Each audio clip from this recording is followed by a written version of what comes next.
Let us start with the lesson. बेटे हमारा जो पाठ है पार्ट 6, कविता नंबर 6, भगवान के डाकिए। अब भगवान के डाकिए, सबसे पहले तो हमें ये समझना है बेटे, देखो एक बात ध्यान से समझ लो, क्लास में अगर आप ध्यान से सुन रहे हो तो पर्पस सॉल्व हो जाता है बेटा। कहीं से छोटा मोटा कोई भी प्रश्न बन के आ जाए तो आप उसका जवाब दे पाते हैं, अगर आप ध्यान से अटेंटिव होके सुन रहे हैं तो। अगर आप सुनेंगे नहीं, अगर आप कहीं से, my voice is not clear, Advi मेरी आवाज क्लियर नहीं है? क्लियर है तो फिर आपके प्रॉब्लम होगी बच्चे, ठीक है। तो बच्चे भगवान के डाकिए, सबसे पहला प्रश्न होता है डाकिया होता गया है।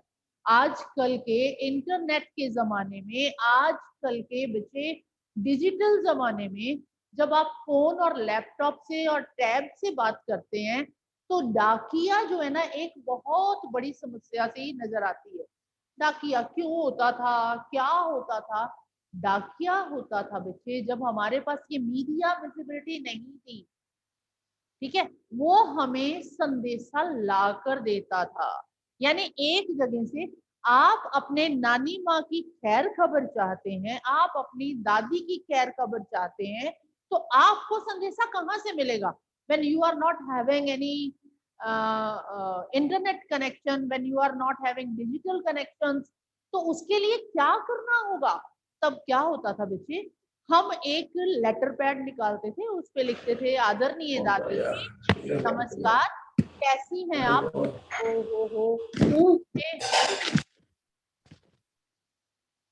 आदरणीय दादी जी कैसी हैं आप?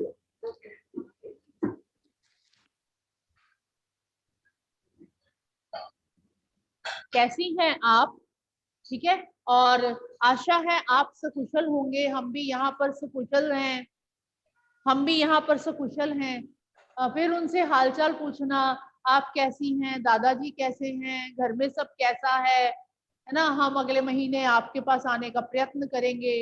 इस तरह का पत्र लिखकर हम भेजते थे और वो पत्र डाकिया लेकर जाता था, और जो हमारे लव वंस हैं उस पत्र को पाकर चूमते थे, बहुत खुश होते थे। और आजकल क्या है, आप फटाफट मैसेज कर देते हैं, जैसे अभी रिदम ने मुझे मैसेज किया, मैम अपनी रिकॉर्डिंग शुरू कीजिए, है ना, मैसेज। हेलो हेलो हेलो, कहाँ पर हो?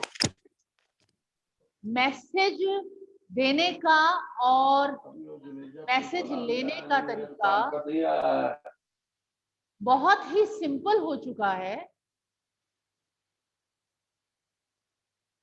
मैसेज लेने और मैसेज देने का तरीका बहुत सरल सिंपल हो चुका है। तो बच्चे हमें इसमें इस कविता में यही पढ़ना है कि ये तो डाकिया आर्टिफिशियल हम लोगों की चिट्ठियां लेकर जाता था, देता था, लेकिन कुछ डाकिये भगवान ने छोड़े हुए हैं, कुछ डाकिये भगवान की तरफ से आए हुए हैं। वो 3 डाकिये कौन कौन है? पक्षी, बादल, पेड़ पौधे, पानी और पहाड़। देखते हैं, हम इस कविता में पढ़ते हैं कि भगवान के डाकिये कौन कौन हैं। पहला प्रश्न ही ये बनता है, कवि और कविता का नाम, फिर भगवान के डाकिये कौन कौन हैं। 2 प्रश्न हो गए हमारे, कवि और कविता का नाम, कविता का नाम भगवान के डाकिये, कवि का नाम रामधारी सिंह दिनकर, और भगवान के डाकिये कौन कौन है ये हम कविता का पठन करेंगे, उसके बाद पता चलेगा। देखिए, पक्षी और बादल ये भगवान के डाकिये हैं जो एक महादेश से दूसरे महादेश को जाते हैं। हम तो समझ नहीं पाते, मगर उनकी लाई चिट्ठियां पेड़ पौधे पानी और पहाड़ वाँचते हैं। हम तो केवल ये आंकते हैं कि एक देश की धरती दूसरे देश को सुगंध भेजती है, और वह सौरभ हवा में तैरते हुए पक्षियों की पंखों पर तिरता है, और एक देश का भाप दूसरे देश में पानी बनकर गिरता है। वेरी शॉर्ट पोएम, आधुनिक कविता, सरल भाषा में लिखी हुई कविता, एक भी शब्द ऐसा नहीं है जो आपको लगे कि किसी और लैंग्वेज का उठाया हुआ है, ठीक है। आधुनिक हिंदी कविता है ये, आजकल की हिंदी की कविता है, और 2 भगवान के डाकिये बताए हैं, कौन कौन से? पक्षी और बादल, ठीक है। भगवान के कौन कौन से डाकिये हैं? 2 ही डाकिये हैं, पक्षी और बादल। Note down on your book, पक्षी और बादल भगवान के डाकिये हैं। और इनका भेजा हुआ संदेश, पक्षी और बादल भगवान के डाकिये। चलिए इमेजिन करते हैं, आज मौसम बाहर अच्छा है, बादल छाए हुए हैं। अब आप आइडेंटिफाई कर सकते हो कि ये बादल भारत से ही बने, पंजाब से ही पैदा हुए और पंजाब में ही गिरेंगे, या हो सकता है पाकिस्तान से आए हों, एक देश से। क्योंकि बेटे आपको पता है लाहौर और अमृतसर में उतना ही डिस्टेंस है जितना फगवाड़ा और जलंधर में। ठीक है, सिर्फ बीच में एक वायर है, लोहे की एक वायर है जो हमें अलग करती है, अदरवाइज दोनों प्रदेश बिल्कुल साथ थे और कभी एक थे। तो भगवान ने जो नेचर बनाई वो सबके लिए बनाई। जो फेंसिंग की हुई है ना बेटे, हम लोगों ने की हुई है। ये जो बंटवारा है ना, ये मेरा हिस्सा, जैसे आप लोग स्कूल में आते थे तो कई बार झगड़ के आप बंटवारा करते थे। क्या बंटवारा करते थे आप? बेंच का भी लाइन लगा लेते थे, ये हिस्सा मेरा है, ये हिस्सा आपका है, आप इधर नहीं आओगे, हम इधर नहीं आए, है ना। एक बेंच पे 2 बच्चे बैठे हुए भी उसका बंटवारा कर लेते हैं। ठीक है, तो बेटे ये बंटवारा जो है ये इंसान ने किया है, भगवान ने नेचर बनाई है। अब वहां पे बादल बने, उड़ के लाहौर से अमृतसर में आ गए, किसी को क्या पता, वहां के बादल इधर आ जाते हैं, यहाँ के पक्षी उधर चले जाते हैं, उनके लिए तो बंटवारा नहीं है ना बेटे, वो भगवान के डाकी हैं, एक तरफ का संदेश दूसरी तरफ लेकर आते हैं।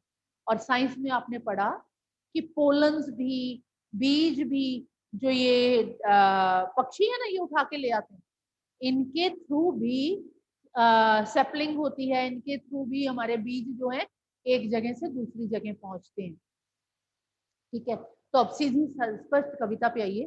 पक्षी और बादल ये भगवान के डाकिये हैं, समझ में आ गया? पक्षी और बादल ऐसे दूत हैं जो भगवान ने भेजे हुए हैं एक प्रदेश से दूसरे प्रदेश जाने के लिए, एक तरफ का संदेशा दूसरी तरफ ले जाने के लिए। इनके लिए कोई सीमा रेखा नहीं है। ठीक है, क्या वर्ड मैंने बोले? ये भगवान के दूत हैं, भगवान के भेजे दूत, नंबर 1। ठीक है, इनके लिए कोई सीमा रेखा नहीं, कोई सीमा रेखा नहीं।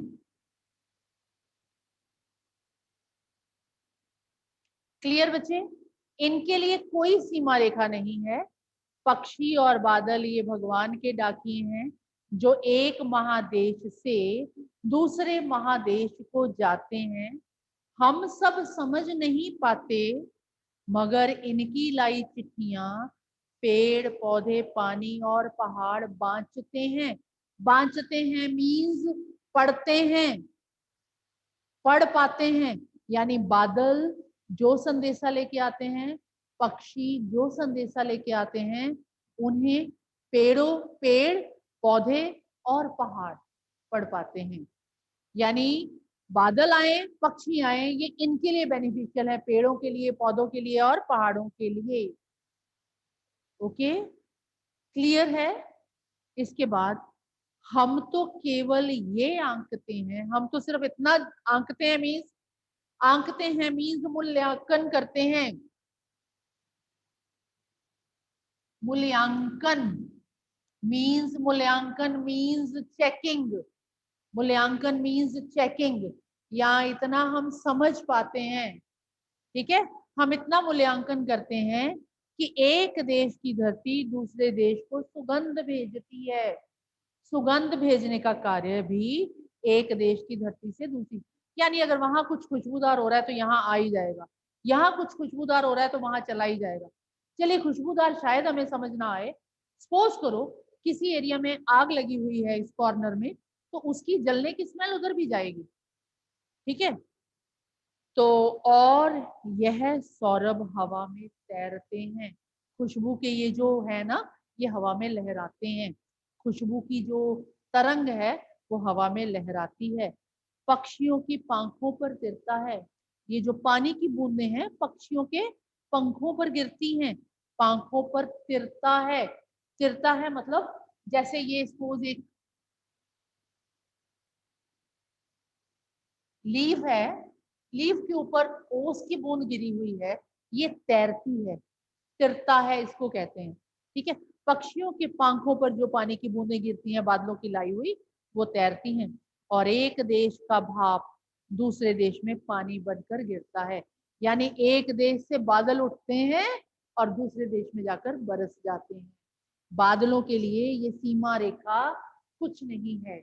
ओके, एक वर्ड ये हाईलाइटेड है, ये दूत है, और एक ये है सीमा रेखा, कोई चीज नहीं है। ये दो शब्द जो हैं हमें खास ध्यान में रखने हैं। ठीक है, भगवान के डाकिये मीन्स भगवान के दूत, इनके लिए कोई सीमा रेखा नहीं है। ये पूरे मैसेजेस, पूरे संदेश एक देश के दूसरे देश को देते हैं। वहां हवा चल रही है तो हवा तैर के इधर आ जाएगी, वहां बादल बने हैं तो बारिश यहाँ हो जाएगी। पेड़ पौधे खूब एंजॉय करते हैं इस चीज को। ठीक है, पेड़ पौधे और पहाड़। We have learn 5 words. कौन कौन से? पहला पक्षी, इधर जाएगा नहीं, मिटाना पड़ेगा। ओके, फर्स्ट वर्ड पक्षी, पक्षी।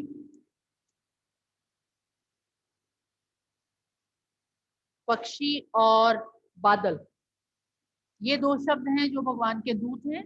और 3 शब्द हैं, कौन कौन से शब्द? पहाड़, पेड़ पौधे,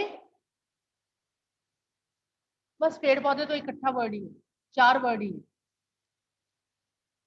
ये दोनों इन चिट्ठियों को पढ़ पाते हैं और ये दोनों मैसेज लाते हैं। ठीक है, पेड़ पौधे पहाड़ और पक्षी और बादल। ठीक है, पक्षी और बादल भगवान के डाकिये हैं, पहाड़ और पेड़ पौधे इन चिट्ठियों को पढ़ पाते हैं।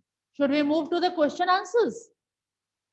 क्वेश्चन आंसर्स आज वैसे भी होमवर्क डे है हमारा, तो आज प्रश्नोत्तर करने होंगे आपको पेयर कॉपी पे। तो 1 2 जितने भी क्वेश्चन आंसर्स, वैसे तो सारे हो जाएंगे, still we are having 10 minutes.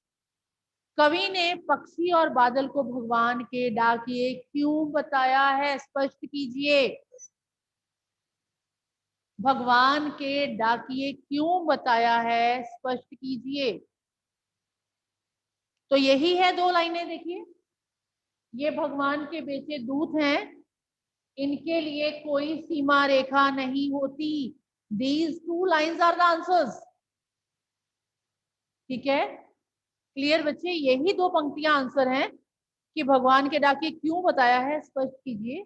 ये भगवान के भेजे हुए दूत हैं जो एक प्रदेश का संदेशा दूसरे प्रदेश में लाते हैं, इनके लिए कोई सीमा रेखा नहीं।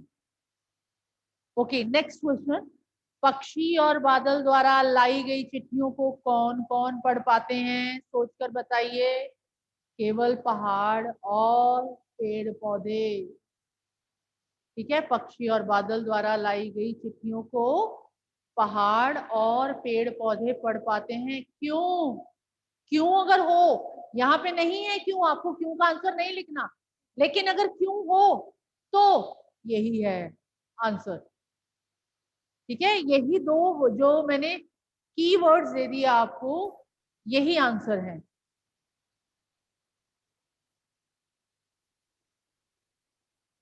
किन पंक्तियों का भाव है? थर्ड क्वेश्चन, यानी it is explained in which line? किन पंक्तियों का भाव है? पक्षी और बादल प्रेम, सद्भावना और एकता का संदेश एक देश से दूसरे देश को भेजते हैं। दिस इज द व्याख्या ऑफ द वर्ड्स।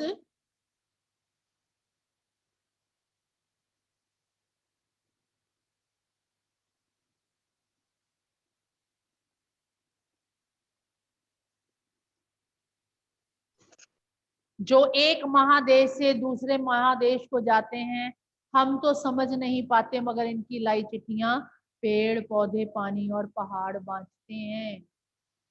यही इसकी व्याख्या है। यानी हमें ये क्वेश्चन ऐसे नहीं करना, लेकिन हमें इसे हाईलाइटेड कर लेना है।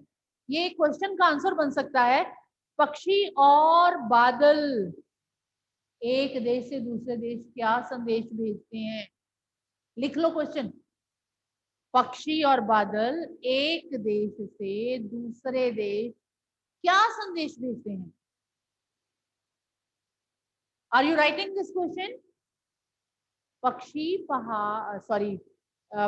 और बादल एक देश से दूसरे देश क्या संदेश भेजते हैं? कौन सा संदेश भेजते हैं? प्रेम, सद्भावना और एकता का संदेश। यानी ये क part is the answer of the question which I framed for you. जो मैंने अभी बनाया उस प्रश्न का उत्तर है कि पक्षी और बादल क्या संदेश लाते हैं। अगला है प्रकृति देश देश में भेदभाव नहीं करती, एक देश से उठा बादल दूसरे देश में बरस जाता है। ये सेकंड पैराग्राफ का है, ठीक है, ये सेकंड पैराग्राफ का है। ये प्रकृति देश देश में भेदभाव नहीं करती, यानी प्रकृति के लिए कोई सीमा रेखा नहीं है, ठीक है। एक देश से उठा हुआ बादल दूसरे देश में बरस जाता है।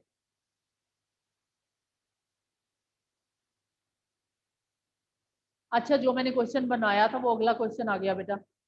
पक्षी और बादल की चिट्ठियों में पेड़ पौधे पानी और पहाड़ क्या पढ़ पाते हैं? पक्षी बादल की चिट्ठियों में पेड़ पौधे और पहाड़ प्रेम, सद्भावना और एकता का संदेश पढ़ पाते हैं। एक देश की धरती दूसरे देश को सुगंध भेजती है, कथन का भाव स्पष्ट कीजिए। ख इज आंसर, यानी क्वेश्चन नंबर 4 का आंसर क है, क्वेश्चन नंबर 5 का आंसर ख है। क्वेश्चन नंबर 4 का आंसर क है, क्वेश्चन नंबर 5 का आंसर ख है, ठीक है बेटे।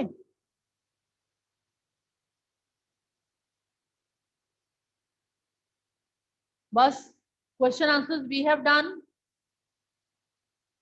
If you are having any problem, I can unmute you now and you can discuss your problem with me. Okay? I can unmute you. बिना बात के अपने आप को unmute नहीं करना, अगर required है तभी unmute करेंगे, otherwise the poem is very much clear to you all.